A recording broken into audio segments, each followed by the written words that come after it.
सत्संग में आओ, ध्यान से सुनो और फिर अमल करो। सत्संग सुन के उसको अपने जीवन में अपनाओ तो जिंदगी में बहारें आ जाती हैं। सत्संग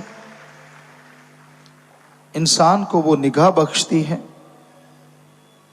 इंसान को वो विचार देती है जिससे परम पिता परमात्मा कण कण में, जर्रे जर्रे में मौजूद उसको महसूस होने लगता है और सत्संग पे अमल करते हुए एक दिन उसे नजर आने लगता है। इंसान का विल पावर, आत्म बल सत्संग में बताई गई विधि के अनुसार चलने से बेइंतहा बढ़ जाता है।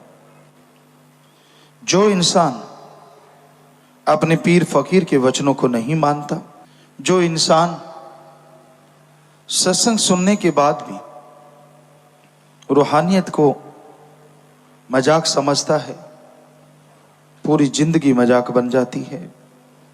दुख परेशानियों का, नरकों का कारण बन जाती है। इसलिए तो अगर आप अपने जीवन में खुशियां चाहते हैं, अगर आप अपने जिंदगी को खुशनुमा करना चाहते हैं, तो सत्संग सुन के उस पे अमल करना सीखो। इंसान कहता है, कई बार आपको पहले भी सुनाया, मैं गुरु को बहुत मानता हूं, लेकिन दुख इस बात का होता है गुरु को मानता है लेकिन गुरु की एक नहीं मानता। तब उसके लिए दुखों का कारण हो जाता है, परेशानियों का कारण हो जाता है। आप पीर फकीर को अगर मानते हैं तो यह भी बहुत जरूरी है कि आप उसके बातों को, उसके वचनों को भी माना करें। जब तक इंसान गुरु पीर फकीर के वचनों को नहीं मानता, तब तक वो दोनों जहां में खाली रहता है। इंसान को मालिक नियामतें बख्शता है, बेइंतहा खुशियां बख्शता है, बिना कहे उसके कर्म अल्लाह राम काटता रहता है। उसे पता भी नहीं होता कौन से भयानक कर्म आने वाले हैं, कब आने थे और कब चले गए। जो मालिक से बेइंतहा इश्क करते हैं, प्यार करते हैं, वचनों पे 100% चला करते हैं, उनके भयानक से भयानक कर्म भी कट जाया करते हैं।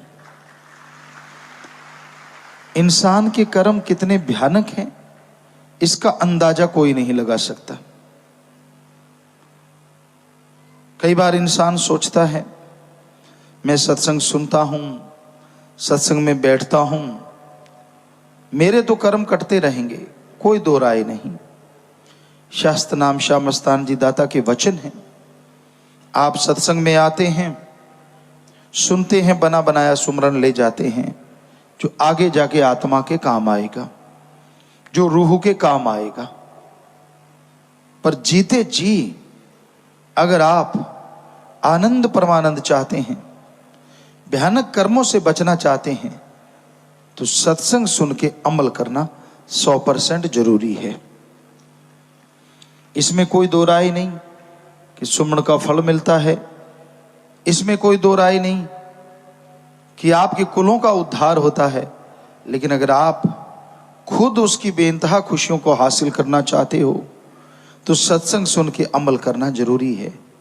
और अमल क्या करना है? घंटा सुबह शाम कम से कम सुमन करें, सेवा करें, निंदा चुगली बुराइयों से बचे रहें।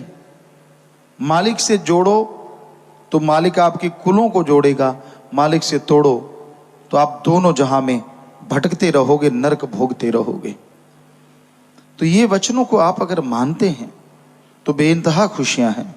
अदरवाइज सत्संग में रहते हुए, यानी सत्संग में जब बैठे हो तब नहीं, सत्संग आपने सुना, आप अपने घरों में चले गए, आप अपनी रहने वाली जगहों में चले गए, वहां जाके फिर वही निंदा चुगली, तो आपके जो भयानक कर्म हैं वो कटते नहीं, बल्कि वो कर्म आपको नरक में ले जाते हैं। उसका दुख, उसका दर्द फिर आपको महसूस होता ही नहीं, बल्कि भोगना पड़ता है। तो ये जरूरी है कि सत्संग सुन के अमल किया जाए। कई बार इंसान सोचते हैं, कोई ना कोई सवाल भी उठता है कि यार फलां आदमी सत्संग में रहता था, बड़ी सेवा किया करता था, वो मालिक से दूर क्यों हुआ? तो शायद उसका जवाब आपको मिल गया होगा, जो हमने अभी अभी बोला। सत्संग सुना, सुमरण का फल मिला, आत्मा के खाते में जमा हो गया, लेकिन सुन के अमल नहीं किया तो उसको इस जन्म में भयानक कर्मों का सामना करना ही पड़ता है। उसे कर्म भोगने ही पड़ते हैं, चाहे वो सेवादार क्यों ना हो, चाहे वो सत्संग सुनता हो, फल तो उसको मिल रहा है। लेकिन अगर वो अमल नहीं कर रहा तो झोली फटी हुई है, रहमतें आती हैं चली जाती हैं, आती हैं चली जाती हैं। इसलिए अमल करना जरूरी है। अगर आप मनमता चलते हैं, मन के कहे अनुसार चलते हैं, तो भाई फिर कर्मों का बोझ आपको उठाना होगा। पीर फकीर तो बहुत बचाते हैं, वो तो हर तरीके से बचाते हैं, हर एंगल से इंसान की नरक में न गिरने की सुविधा बना देते हैं, तरीका बना देते हैं।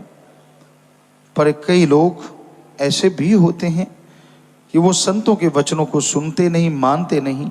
उनके अंदर एक ही होता है कि एक बार नरक का स्वाद चखना है, और वो भूल जाते हैं कि नरक का स्वाद जो एक बार चख लेता है, फिर वो नरक में ही जिंदगी भोगता है, तड़पता रहता है, व्याकुल रहता है, चाह के भी किसी को नहीं बता सकता कि मेरे साथ क्या बीत रही है, क्योंकि बेइज्जती होती है। और जो बीत रही होती है उसे बदल नहीं सकता, क्योंकि खुद ही नरकों को चुना है। तो इसलिए सत्संग सुनते हो, फल मिलता है, लेकिन अमल करना जरूरी है।